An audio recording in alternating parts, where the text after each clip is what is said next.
ውድ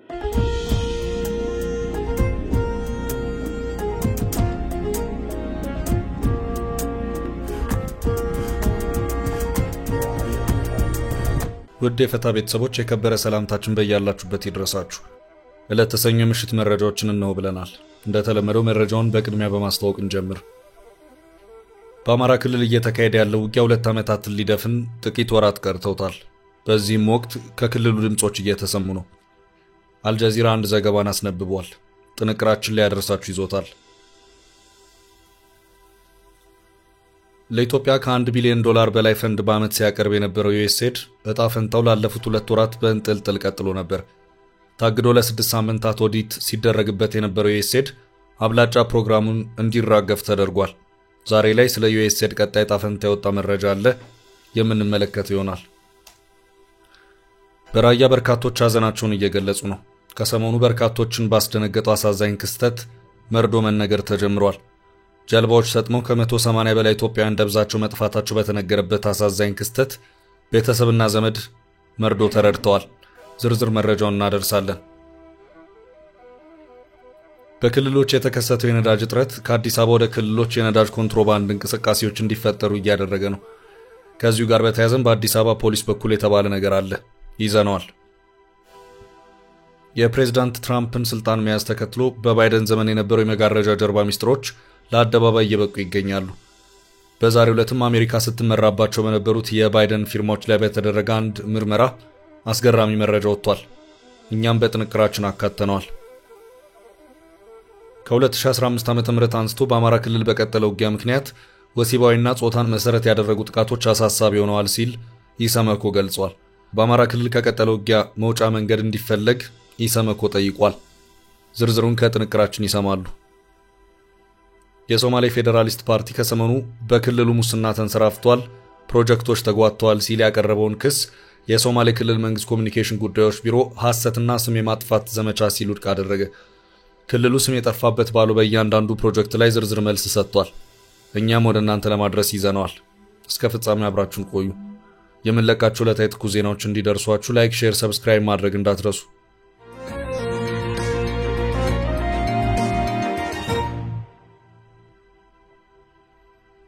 ከአማራ ክልል የተሰማው ድምጽ ዙምራ ተሰደዱ። አማራ ክልል ውጊያ ውስጥ ከገባ 2 ዓመታት ሊቆጠሩ ጥቂት ወራት ቀርተውታል። ከዚሁ ጋር በተያያዘም በክልሉ ዘርፈ ብዙ ጉዳቶች እየደረሱ ሲሆን አልጀዚራ ሰፋ ያለ ዘገባን ይፋ አድርጓል። በክልሉ የተከሰተው ግጭት የሰዎችን በታጣቂዎች መታገት፣ የትምህርት ቤቶችን መዘጋትና በርካታ ጉዳዮችን እያስከተለ መሆኑን ነዋሪዎቹን ጠይቆ ዘገባውን ያሰራጨው አልጀዚራ ዋና ትኩረቱን በጎንደር የአውራምባ ማህበረሰብ ላይ አድርጎም ታይቷል። የማህበረሰቡ መሪ ዙምራ ኑሩና ልጃቸው ቀያቸውን ጥሎ የተሰደዱ መሆኑንም ይሄው የአልጀዚራ ዘገባ አክሏል። ማህበረሰቡ ባለው ለየት ያለ ያኗኗር ዘይቤ በርካታ ቱሪስቶችን ትኩረት ሳይቀር ስቦ የቆየ መሆኑን ያመለከተው አልጀዚራ አሁን ግን የቱሪስቱ ፍሰት መቆሙ ብቻ ሳይሆን የማህበረሰቡም ህይወት አደጋ የተደቀነበት መሆኑም ጭምር ነው ያከለው። የአውራምባ ማህበረሰብ ባላቸው ፍቱን ባህላዊ ግጭት አፈታት ዘዴ እንዲሁም ከሴት ወንድ ሳይል በሚከተሉት የሥራ ክፍፍል የበርካታ ዓለም አቀፍ ማህበረሰብ ትኩረት መሳብ የቻሉ ናቸው ያለው አልጀዚራ ሆኖም በክልሉ የቀጠለውን ግጭት ተከትሎ ልክ እንደሌላው የአማራ ክልል ሁሉ ይሄው የአውራምባ ማህበረሰብ የጉዳቱ አካል መሆኑን ዘገባው አካቷል። በዚህም የአውራምባ ማህበረሰብ አባላቱ ልክ እንደሌላው የአማራ ክልል ህብረተሰብ ሁሉ በኢንተርኔት መቋረጥና መቆራረጥ፣ በመንገዶች መዘጋት፣ በጸጥታ ስጋት፣ በአቅርቦቶች ችግር ውስጥ መሆናቸውን ዘገባው አክሏል። በክልሉ ሰዎችን አፍኖ በመውሰድ ማስለቀቂያ ገንዘብን መጠየቅ የተለመደ ሆኗል ያለው አልጀዚራ ከዚሁ ጋር በተያያዘው የአውራምባ ማህበረሰብ መሪ የሆኑት ዙምራ ኑሩና ልጃቸው ሳይቀር አካባቢያቸውን ለቀው ወደ አዲስ አበባ መሰደድ ግድ ያላቸው መሆኑን ነዋሪዎቹን ዋቢ ያደረገው አልጀዚራ አክሏል።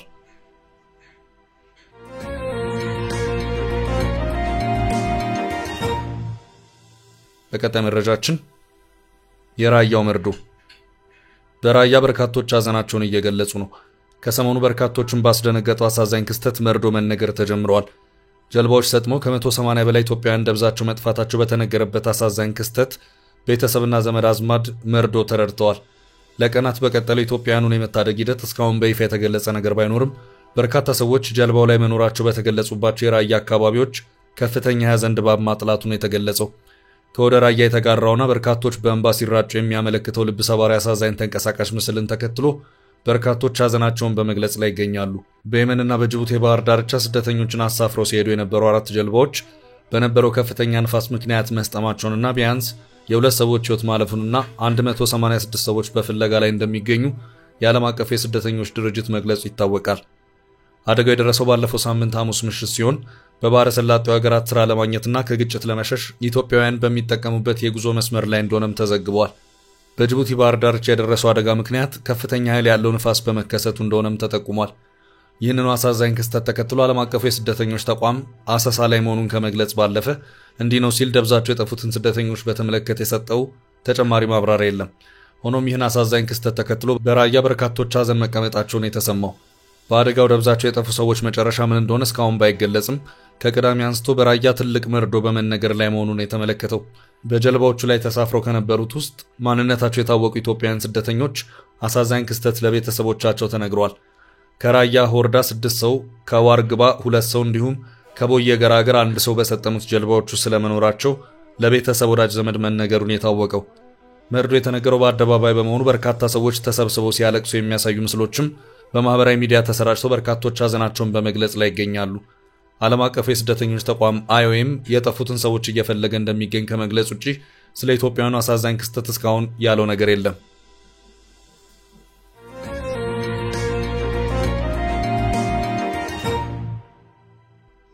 ወደ ቀጣይ መረጃ ስንወስዳችሁ ስለ ባይደን የወጣው አስደንጋጭ መረጃ 46ኛው የአሜሪካ ፕሬዝዳንት በመሆን ለ4 ዓመታት በነጭ ቤተ መንግስት ቆይታ ካደረጉ በኋላ የተሰናበቱት የቀድሞ የአሜሪካ ፕሬዝዳንት ጆ ባይደንን የተመለከቱ አስደንጋጭ መረጃዎች እየወጡ ነው። በምርጫው አሸናፊ ሆነው ስልጣኑን የተረከቡት የቀድሞ 45ኛውና የአሁኑ 47ኛ የአሜሪካ ፕሬዝዳንት ዶናልድ ትራምፕ ስልጣኑ መረከባቸውን ተከትሎ ብዙ የመጋረጃ ጀርባ ጉዶች ከጀርባ እየወጡ ይገኛሉ። አሁን እየወጡ ካሉት መረጃዎች መካከልም የ82 ዓመቱ አዛውንት ጆ ባይደን በእርግጥም አሜሪካን ሲመሩ ነበሩ የሚያስብል ሆኗል። ሰውየው ዕድሜያቸው ከመግፋቱን ባሻገር ብዙውን ጊዜ ያሉበትን አካባቢ ሳይቀር እስከማያውቁ ድረስ በመርሳት ችግር ውስጥ ገብተውም የሚታዩ ናቸው። አዘውትሮም እንቅልፍ ያጠቃቸዋል። የእሳቸው ወሳኝ ጉዳይ በሚጠበቅባቸው ታላላቅ መድረኮች ላይ ሳይቀር በእንቅልፍ ጭልጥ ብለው የሚሄዱ መሪ ነበሩ። የሰውየውን ሁኔታ የተመለከቱ በርካቶች በእርግጥ ባይደን አሜሪካን እየመሩ ነው ወይ በማለት ሲጠይቁም ነበር። ባይደን አሁን በነጩ ቤተ መንግስት የሉም። በዕድሜ ከሳቸው በ4 ዓመት የሚያንሱት አዛውንቱ ዶናልድ ትራምፕ ተመልሰው ስልጣኑን ተረክበዋል። በዚህ መሃል ባይደን በፈረሟቸው በርካታ ሰነዶች ላይ አጠር ያለ ምርመራ ተካሂዶም ነበር። በዛሬው ዕለት መረጃውን ይፋ ያደረገው ዴይሊ ሜል እንዳመለከተው ከሆነ የባይደን በርካታ ፊርማዎች በቀጥታ በሳቸው እጅ የተፈረመ ሳይሆን አውቶፔን በመባል የሚታወቅ የፊርማ ማሽን የተፈረመ ነው። የሰዎች ፊርማ ልክ እንደ ማህተም ተቀርጾ የሚፈረሙበት ሁኔታ አለ። ሰዎቹ ካላቸው ከፍ ያለ ስልጣን አንጻር የነሱ ብዙ ፊርማ በሚያስፈልግበት ወቅት ጊዜውም ስለማይኖር አውቶፔን የፊርማ ማሽንን አልፎ አልፎ መጠቀም የተለመደ መሆኑን መረጃዎች ያመለክታሉ። ሆኖም ባይደንን በተመለከተ ግን አብዛኞቹ የእሳቸው ፊርማዎች በቀጥታ በእሳቸው እጅ የተፈረሙ ሳይሆኑ በአውቶፔን የተፈረሙ መሆኑን ይሄው የዴይሊ ሜል ዘገባ አመልክቷል። ይኸው ጉዳይ ከባይደን ጀርባ ሆኖ ባለፈው 4 ዓመታት ሀያሏን አሜሪካ ሲመራ የነበረው ማን ነበር የሚል ጥያቄን አስነስቷል። ጥናቱን ያካሄደው ሄሪቴጅ ፋውንዴሽን የተባለው ድርጅት ነውም ተብሏል። ትራምፕ ስልጣኑን እንደተቆጣጠሩ ከባይደን ትክክለኛው መንግስት ጀርባ ሆኖ አሜሪካን ሲመራ የነበረውን ስውሩን መንግስት ወይም ዲፕ ስቴትን አፍርሸዋለሁ ማለታቸው አይዘነጋም። ሰውየው ዕድሜያቸው ከመግፋቱ ጋር በተያያዘም ሌሎች በዙሪያቸው የነበሩ ሰዎች አሜሪካን ሲዘውሩ ነበር የሚሉ መረጃዎች እየተሰሙም ይገኛሉ። እሳቸውን ከጀርባ ሆኖ እንደፈለጉ ሲያሽከረክሩ የነበሩት እነዚሁ ሰዎች ባይደን 82 ዓመት ዕድሜ ላይ ደርሰው ራሳቸውን መቆጣጠር የማይችሉበት ደረጃ ላይ መድረሳቸውን እያወቁ በድጋሚ ምርጫ እንዲወዳደሩ ጥረት ሲያደርጉም ነበር ተብሏል። በእርግጥ እሳቸውም ሞክረው ነበር። ሆኖም ጥቂት ከሄዱ በኋላ ነገሩ የማያስኬድ መሆኑን ስለተረዱና ፓርቲያቸውም ከባድ ግፊትን ስላሳደረባቸው ምክትላቸው ካማላ ሃሪስ እሳቸውን ተክታ እንድትወዳደር አድርገውም ነበር። እሱም ቢሆን ሊሳካ ባለመቻሉ ፕሬዝዳንት ዶናልድ ትራምፕ አሸናፊ ሆነው ነጩን ቤተ መንግስት ተቆጣጥረዋል።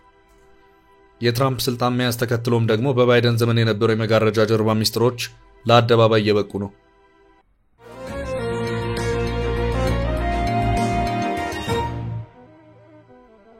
በቀጣይ መረጃችን የአዲስ አበባው ነዳጅ ኮንትሮባንድ በክልሎች የተከሰተውን ከፍተኛ የነዳጅ እጥረት ተከትሎ ከአዲስ አበባ ነዳጅ እየተጫነ ወደ ክልሎች እየተሸጠ መሆኑ ታወቀ። በአሁኑ ሰዓት በትግራይም በአማራ ክልል ሆነ በኦሮሚያ እንደዚሁም በደቡብ ክልል ከፍተኛ የነዳጅ እጥረት ተከስቷል። በዚህም በደቡብ ክልል ነዳጅን በኩፖን እስከ መሸጥም ደርሷል። በአዲስ አበባ ያለው የነዳጅ አቅርቦት ከቀደሙት ጊዜያት ብዙም የተለየ አይደለም። ከዚሁ ጋር በተያያዘውም ነዳጅ በኮንትሮባንድ ከአዲስ አበባ እየተቀዳ በክልሎች እየተሸጠ መሆኑም ነው የታወቀው። በአዲስ አበባ በመደበኛው ያለው የነዳጅ ዋጋ በክልል ከተሞች በኮንትሮባንድ የሚሸጥበት የዋጋ ልዩነት ሰፊ መሆኑ ይህንኑ የነዳጅ ኮንትሮባንድ ያስፋፋው መሆኑ ነው የሚነገረው።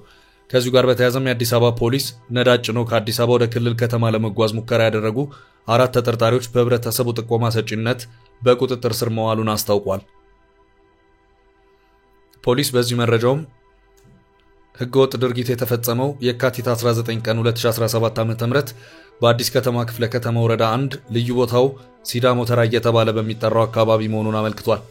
ተከሳሾቹ ጨለማን ተገን በማድረግ በተጠቀሰው ዕለት የሰሌዳ ቁጥር ኮድ 3A 48592 አዲስ አበባ በሆነ አይሱዙ ተሽከርካሪ ብዛት 28 ጀሪካን ቤንዚን በህገወጥ መንገድ ከከተማ ይዘው ሊወጡ ሲሉ በህብረተሰቡ ጥቆማ አሽከርካሪውና ረዳቱ በቁጥጥር ስር ሊውሉ ችለዋል ሲልም አስታውቋል። በተያያዘ ዜና የካቲት 26 ቀን 2017 ዓ.ም በዚያው ክፍለ ከተማ ወረዳ 4 ልዩ ቦታው ደጉ ሆቴል አካባቢ በኮድ 3 A43549 አዲስ አበባ በሆነ አይሱዙ ተሽከርካሪ ላይ በተደረገ ድንገተኛ ፍተሻ ከ500 ሊትር በላይ ነዳጅ ተጭኖ ወደ ጅማ ሊጓጓዝ ሲል ከሁለት ተጠርጣሪዎች ጋር በቁጥጥር ስር መዋሉን የአዲስ ከተማ ክፍለ ከተማ ፖሊስ መምሪያ ገልጿል። የክፍለ ከተማ ፖሊስ ተከሳሾቹን በቁጥጥር ስር በመዋል ተገቢውን የወንጀል ምርመራ እያጣራ መሆኑን በመግለጽ ሌሎችም ተመሳሳይ ድርጊት ውስጥ የገቡ አካላትንም በህግ አግባብ ተጠያቂ ለማድረግ ምርመራ የማስፋት ተግባሩን አጠናክሮ እንደሚቀጥልም ፖሊስ ገልጿል።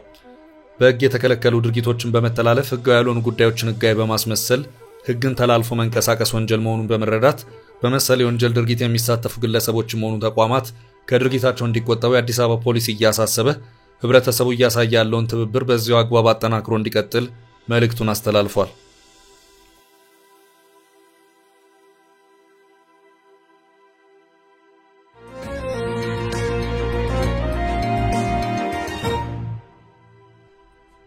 በቀጣይ ርዕሳችን ኢሰመኮ ስለ አማራ ክልሉ ጥቃት ከ2015 ዓ.ም አንስቶ በአማራ ክልል በቀጠለው ውጊያ ምክንያት ወሲባዊና ጾታን መሰረት ያደረጉ ጥቃቶች አሳሳቢ ሆነዋል ሲል ኢሰመኮ አመልክቷል።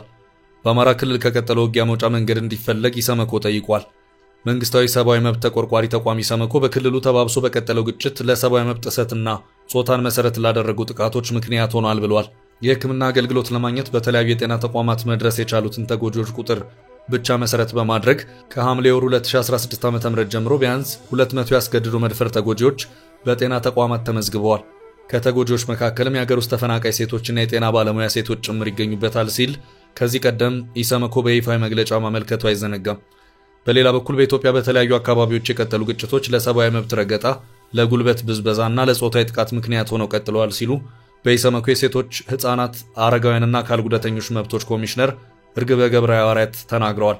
በአገሪቱ የተለያዩ አካባቢዎች የቀጠሉ ግጭቶች ለትምህርት ተቋማት መዘጋትና ተማሪዎች ከትምህርት ገበታቸው እንዲርቁ ስላደረገ ይህም ለጉልበት ብዝበዛ ዳርጓቸዋል ሲሉ ኮሚሽነሩ አመልክተዋል። ከቀጠሉ ግጭት መውጫ መንገድ እንዲፈለግ ኢሰመኮ ጠይቋል።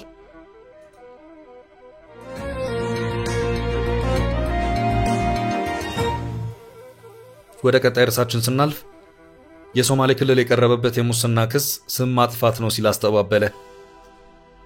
የሶማሌ ፌዴራሊስት ፓርቲ ከሰሞኑ በክልሉ ሙስና ተንሰራፍቷል፣ ፕሮጀክቶች ተንጓተዋል ሲል ያቀረበውን ክስ የሶማሌ ክልል መንግስት ኮሚኒኬሽን ጉዳዮች ቢሮ ሐሰትና ስም የማጥፋት ዘመቻ ሲል ውድቅ አደረገ። የክልሉ ኮሚኒኬሽን ጉዳዮች ቢሮ በላከው ደብዳቤ በሙስናና ፕሮጀክቶች መንጓተት ላይ ያቀረበው ወቀሳ መሬት ላይ ያለውን እውነታ የሚያሳይ ነው ማለቱን የአዲስ ስታንዳርድ ዘገባ አመልክቷል። የህዝብ ገንዘብ አላግባብ ጥቅም ላይ እየዋለ ነው በሚል በፓርቲው የቀረበውን ቅሬታ ውድቅ በማድረግ የግንባታ ስራዎች ጨረታ በግልጽ በጋዜጣ ታትመዋልና የግንባታ ስራውን በውድድር ብቁ ለሆነ የግንባታ ተቋራጭ ተሰጥቷል ሲል ቢሮ ወንጀላውን አጣጥሏል።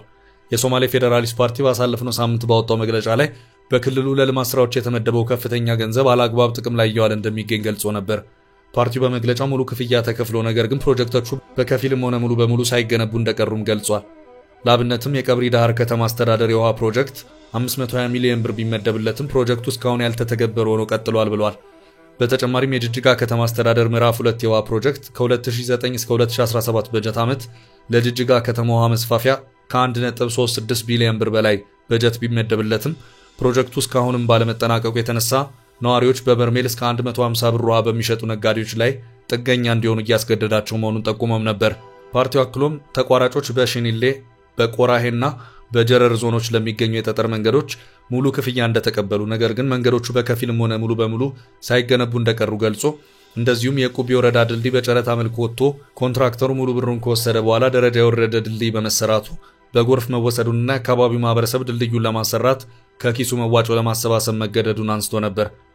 በዚህ ጉዳይ ላይ ክልሉ ኮሙኒኬሽን ጉዳዮች ቢሮ በሰጠው ምላሽ የቀብሪ ዳህር የንጹህ መጠጥ ውሃ ፕሮጀክትን በተመለከተ ፕሮጀክቱ ግልጽ በሆነ መስፈርት ጨረታው ሚያዝያ 1 ቀን 2015 ዓ.ም በአዲስ ዘመን ጋዜጣ ታትሞ የወጣ መሆኑና የግንባታ ስራው በውድድሩ ብቁ ለሆነ የግንባታ ተቋራጭ ተላልፎ አሁን ላይ ግንባታው ሂደት 52% ደርሷል ብሏል። የቁቢ ድልድይ ፕሮጀክት የፌደራል መንግስት የሚያስገነባውና በተያዘው በጀት ዓመት ክልሉ በበላይነት እንዲመራው የተሰጠ ሲሆን አስፈላጊው ቅድመ ዝግጅት ተጠናቆ በቅርቡ ግንባታ ይጀምራል ሲል ገልጿል።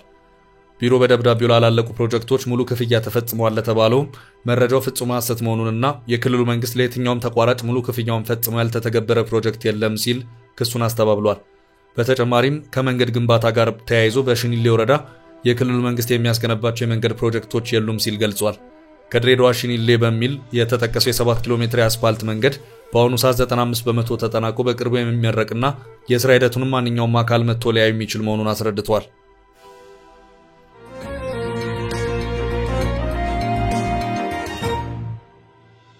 በመጨረሻም የዩኤስኤድ ዕጣ ፈንታ ለየለት 83% ከህልውና ውጭ።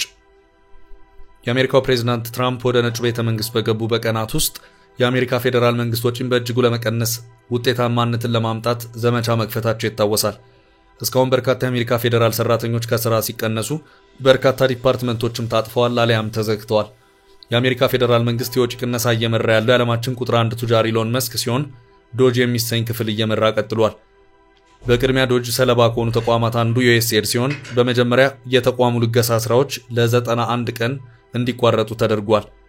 የዩኤስኤድ መታገድ በዓለም ከፍተኛ ተጽዕኖ ያመጣ ሲሆን እንደ ኢትዮጵያ ባሉ ሀገራት ከበድ ያለ ተጽዕኖ ታይቷል። ታዲያ ከ6 ሳምንት ግምገማ በኋላ አሜሪካ 83% የሚሆነውን የዩኤስኤድ ፕሮግራሞችን መሰረዟን ያስታወቀችው። የአሜሪካ የውጭ ጉዳይ ሚኒስትር ማርኮ ሩቢዮ በኤክስ ገጻቸው የዩኤስ ዕጣ ፈንታ ህልውናውን በእጅጉ እንዲያጣ መደረጉን ይፋ አድርገዋል። በቢሊዮን ዶላር ወጪ ይደረግባቸው የነበሩ 5200 ኮንትራቶች ተቋርጠዋል ያሉት ሚኒስትሩ እነዚህ ለብሔራዊ ጥቅማችን ምንም የማያገለግሉ አንዳንዶቹ የሚጎዱ ጭምር ናቸው ሲሉ ነው የገለጹት። ቀሪ 18% የሚሆኑ ፕሮግራሞች ማለትም ወደ 1000 የሚጠጉ በስቴት ዲፓርትመንቱ በአግባቡ እየተመራ የሚቀጥል ይሆናል ሲሉ የተቋሙን ዕጣ ፈንታ ቋጭተውታል። ለዛሬ ያዝንላችሁን ርዕሰ ጉዳዮች እዚህ ላይ ቋጨን። ላይክ፣ ሼር እና ኮሜንት በማድረግ ለቻናላችን ድጋፋችሁን መግለጽ እንዳትዘነጉ እያልን ከሌሎች መረጃዎች ጋር ደግመን እስክንገናኝ ቸር ያሰማን ስንል ተሰናበትን።